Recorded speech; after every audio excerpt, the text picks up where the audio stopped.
వైఎస్ఆర్సీపీ ప్రతిష్టాత్మకంగా చేపట్టిన పోరుబాట కార్యక్రమం తిరుపతి జిల్లా నాయుడుపేటలో నిర్వహించారు. విద్యుత్ ఛార్జీల పెంపును నిరసిస్తూ బైక్ ర్యాలీని నిర్వహించారు ఆ పార్టీ శ్రేణులు. పాత బస్టాండ్ వద్ద నుండి సాగిన ఈ ర్యాలీ కరెంట్ ఆఫీసు వరకు చేరుకుని నాయుడుపేట డీఈఓకి వినతి పత్రాన్ని అందజేశారు. ఈ కార్యక్రమంలో ముఖ్య అతిథులుగా సూలూరుపేట మాజీ ఎమ్మెల్యే కిలివేటి సంజీవయ్య, మాజీ NDCC chairman Kamireddy Satyanarayana Reddy, Naidupeta municipal chairperson Katakam Deepika ముఖ్య అతిథులుగా పాల్గొన్నారు.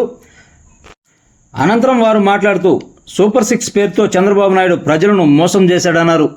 విద్యుత్ ఛార్జీలు తగ్గిస్తానని చెప్పి మాట మార్చి ఇప్పుడు వాటిని పెంచడం సరికాదన్నారు. ఈ కార్యక్రమంలో సీనియర్ నాయకులు కామిరెడ్డి రాజారెడ్డి, తమ్మిరెడ్డి సుబ్రహ్మణ్యం రెడ్డి, కలికి మాధవరెడ్డి, జలదంకి వెంకటకృష్ణారెడ్డి, ఒట్టూరు కిషోర్ యాదవ్, చదలవాడ కుమార్, కటకం జయరామయ్య, నాగార్జున తదితరులు పాల్గొన్నారు.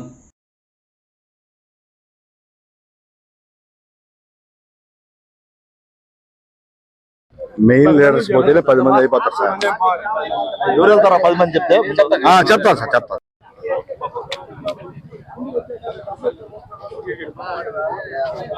ఓకే ఓకే అంత తిప్పు రౌండ్ అందరూ పోయేటట్టు సారు ఈ గారు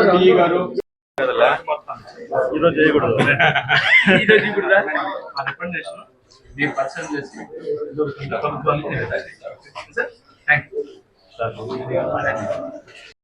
ప్రజలందరూ కూడా ఉన్నారు.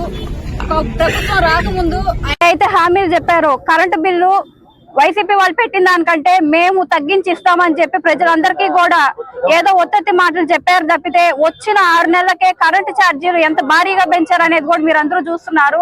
ప్రజలు ఇబ్బంది పడుతున్నారని పార్టీ అధ్యక్షులు వైఎస్ జగన్మోహన్ రెడ్డి గారి ఆదేశాల మేరకు మాజీ శాసనసభ్యుల ఆధ్వర్యంలో ఏఈ గారికి కరెంటు ఛార్జీలు తగ్గించాలని చెప్పి వినతి పత్రం కూడా అందించడం జరిగింది. దీన్ని అన్ని కూడా దృష్టిలో పెట్టుకొని కరెంటు ఛార్జీలు ఏవైతే ఉన్నాయో వాటన్నిటినీ కూడా తగ్గించాలని చెప్పి ప్రజలకి మోసపూరిత మాటలు చెప్పి ఈ పోరుబాట కార్యక్రమానికి విచ్చేసిన పెద్దలందరికీ నా యొక్క నమస్కారాలు తెలియజేస్తున్నాము. కరెంటు ముట్టుకుంటేనే షాక్ కొట్టేది కాదు, ఈ రోజు కరెంటు బిల్లు పట్టుకుంటేనే షాక్ కొట్టిన పరిస్థితి ఏర్పడింది. మన కూటమి ప్రభుత్వం చేసిన 15,485 కోట్ల భారం ఈ 6 నెలల్లో ప్రజల మీద వేయడం జరిగింది. వెంటనే కరెంటు ఛార్జీలు తగ్గించాలని డిమాండ్ చేస్తున్నాము. ఇదే విధంగా కొనసాగితే సంపద సృష్టించడం, ఈ విధంగా సంపద సృష్టించడం కాదు, అందరూ సమైక్యంగా మేము పోరుబాటు పట్టాము. ఇంకా కూటమి ప్రభుత్వానికి ఇంకా చెల్లదు. ఇంకా త్వరలోనే మా యొక్క ప్రభుత్వాన్ని నిలదీయడానికి మేమంతా సిద్ధంగా ఉన్నాం. విద్యుత్ ఈ సమయంలో ఇక్కడికి విచ్చేసిన నాయకులు, కార్యకర్తలకు అందరికి కూడా నా హృదయపూర్వక నమస్కారాలు తెలియజేస్తున్నాం. ఈ కూటమి ప్రభుత్వం ఎన్నికల సమయంలో ఎన్ని హామీలు ఇచ్చిందో మనకు తెలుసు. అప్పుడున్న వైఎస్ఆర్ పార్టీ కరెంటు ఛార్జీలు పెంచేసింది. బాధుడే బాధుడు అని ప్రోగ్రాంలు పెట్టి మేము వచ్చిన తర్వాత కరెంటు ఛార్జీలు తగ్గించడమే కాదు, సంపద సృష్టించి ఇంకా మేము తగ్గింపు చేస్తాము, ఉన్న ఛార్జీల కన్నా తగ్గిస్తామనే హామీ మీద చంద్రబాబు నాయుడు గారు ఈ రోజు సీఎం అయి ఉన్నారు. ఆయన ఇచ్చిన హామీలు గతంలో కూడా తెలుసు, ఆయన మాట మీద నిలబడ్డని. ఎవరు అవినీతి పరులు?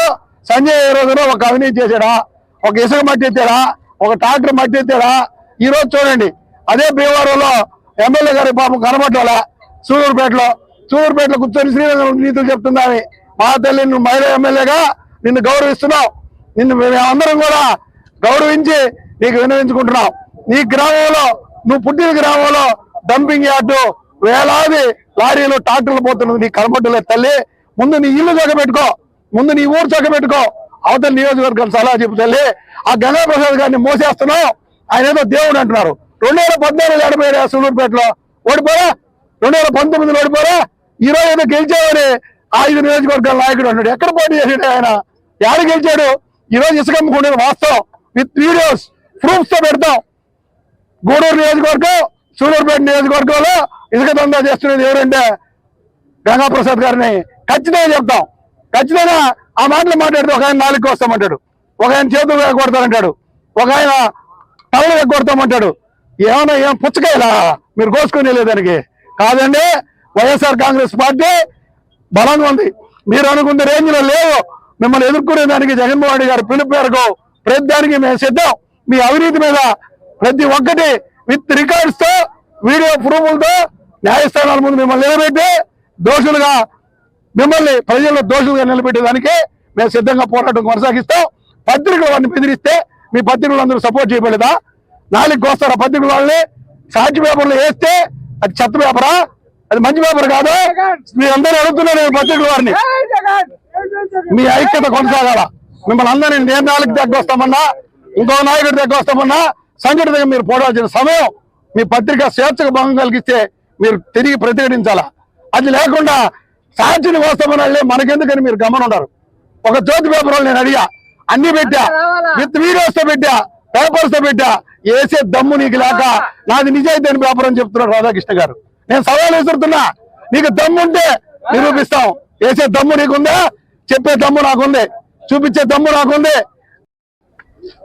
ఏదైతే ఈ రాష్ట్రంలో పేద ప్రజలపైన, రైతులపైన, అందరిపైన కూడా కరెంట్ ఛార్జీల విషయంలో మరి పెంచి వాళ్ళ నడ్డి విరిచే కార్యక్రమాన్ని ఏదైతే చేస్తున్నారో దానికి నిరసన తెలియజేస్తూ మరి అన్ని ఆఫీసుల్లో నియోజకవర్గ స్థాయిలో మరి ఎలక్ట్రికల్ ఇంజనీర్లందరూ కూడా రిప్రజెంటేషన్లు ఇచ్చే కార్యక్రమాన్ని పార్టీ పిలిపివ్వడం, ఈరోజు ఆ పిలుపుని అందుకుని ఇక్కడ చేసినటువంటి వైఎస్ఆర్ కాంగ్రెస్ పార్టీ నాయకులు, కార్యకర్తలు, అభిమానులు, మీడియా మిత్రులు అందరూ కూడా నమస్కరిస్తూ మేము ఒకటే చెప్తున్నాం, వైఎస్ఆర్ కాంగ్రెస్ పార్టీ ఎప్పుడు కూడా ప్రజల పక్షాన ఉండే పార్టీ. ప్రజల గుండె చప్పుడు నుంచి ఉద్భవించిన పార్టీ ఇది. పేద ప్రజలకి మేలు జరగాలని ఏర్పాటు చేసినటువంటి పార్టీ ఇది. దివంగత మహానేత వైఎస్ రాజశేఖర్ గారు ఈ రాష్ట్రంలో ప్రతి ఒక్కరికి మేలు జరగాలని, రైతు సుఖంగా ఉండాలని, విద్యార్థులు బాగా చదువుకోవాలని, ప్రతి పేద విద్యార్థి బాగా చదువుకొని ఉన్నతమైన స్థానాలకు వెళ్ళాలని ఆ రోజు అనేక సంక్షేమ కార్యక్రమాలని జరిపించినటువంటి మహానేత రాజశేఖర్ గారి మరణం తర్వాత ఈ పేద ప్రజలకి తండ్రి చేసిన మేలును కొనసాగించాలి, వీళ్ళని ముందుకు తీసాలి, అభివృద్ధి పథకంలో నడిపించాలని మరి పార్టీ పెట్టి మరి 19లో మరి ఆయన ఎన్నికై ఈ రాష్ట్రంలో సంక్షేమ పాలన ఏ విధంగా అందించారో మీడియా మిత్రులు తెలుసు, ఈ రాష్ట్రం ఉన్న ప్రతి పేదవాడికి తెలుసు. ఆ రోజు మహానేత వైఎస్ రాజశేఖర్ గారు రైతులకి ఉచిత విద్యుత్ ఇస్తాను అంటే ఇదే చంద్రబాబు నాయుడు గారు హేళన చేస్తూ ఆ ఉచిత విద్యుత్ ఇస్తే దాంట్లో కరెంట్ ఉండదు, దాంట్లో బట్టలు ఆరేసుకోవాలని నిస్సిగ్గుగా మాట్లాడాడు. అయితే అధికారంలోకి వచ్చిన తర్వాత రాజశేఖర్ గారు 9 గంటలు నాణ్యమైనటువంటి ఉచిత విద్యుత్తుని పేద రైతుకిచ్చి ఆ రోజు ఆదుకున్నాడు. అది చరిత్ర. అది రాజశేఖర్ గారి బిడ్డ కూడా రక్తం, అది కూడా. ఆ రోజు 2000 సంవత్సరంలో ఇదే చంద్రబాబు నాయుడు గారు రైతులు కరెంట్ ఛార్జీలు పెరిగిపోయాయి, వ్యవసాయం చేసుకోలేకపోతున్నాం, పవర్ కట్స్ ఉన్నాయి, ఎక్కువ ఉన్నాయి, ఇబ్బందులు పడుతున్నాం, మరి కరెంట్ లేక పైర్లు ఎండిపోతున్నాయని నిరసన కార్యక్రమం చేద్దామంటే ఆ రోజు ఆ రైతుల్ని తుపాకులతో కల్పించారు, గుర్రాలతో తెక్కిచ్చారు, వాళ్ళని అణచివేసే చర్యల్ని ఆ రోజు చంద్రబాబు నాయుడు తీసుకోవాలి. మరి ఈ రోజు కూడా రైతులకి, పేదవాడికి అన్యాయం జరుగుతా ఉంది, రైతు ఇది పవర్ ఛార్జీలు పెంచదని ఒక నిరసన ర్యాలీ చేసి సామరస్యంగా అధికారులకి ఒక వినతి పత్రం ఇస్తామంటే ఎక్కడెక్కడ మోహరించి ర్యాలీ చేయకూడదు, వినతి పత్రం ఇవ్వకూడదు, ఒక్కరే పోవాలి అని చూపించుకోవాలి, పైన ఒకరే వచ్చారు అని చూపించుకోవాలి. ఇదేందో నాకు అర్థం కాని విషయం, ఏదో అర్థం కాని విషయం. ప్రజాస్వామ్యంలో నిరసన చెప్పే కార్యక్రమం కూడా చేసుకొని పోతుంది.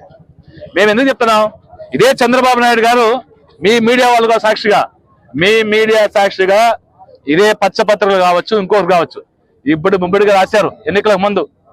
చంద్రబాబు నాయుడు గారు ప్రతి మీటింగ్ లో, అది కడపలో కావచ్చు, పులివెందుల్లో కావచ్చు, మరి ఎక్కడైనా పెద్దాపురంలో కావచ్చు, మరి టెలికాన్ఫరెన్స్ కావచ్చు, మహానాల్లో కావచ్చు, ఎక్కడ కూడా విద్యుత్ ఛార్జీలు పెంచను. ఈ ప్రభుత్వం జగన్మోహన్ రెడ్డి గారు విద్యుత్ ఛార్జీలు పెంచేస్తున్నారు. అవసరమైతే రేపు అధికారంలోకి వచ్చిన తర్వాత ఈ విద్యుత్ ఛార్జీల్ని తగ్గిస్తాను అన్నాడు. తగ్గించేది ఏడు వరకు.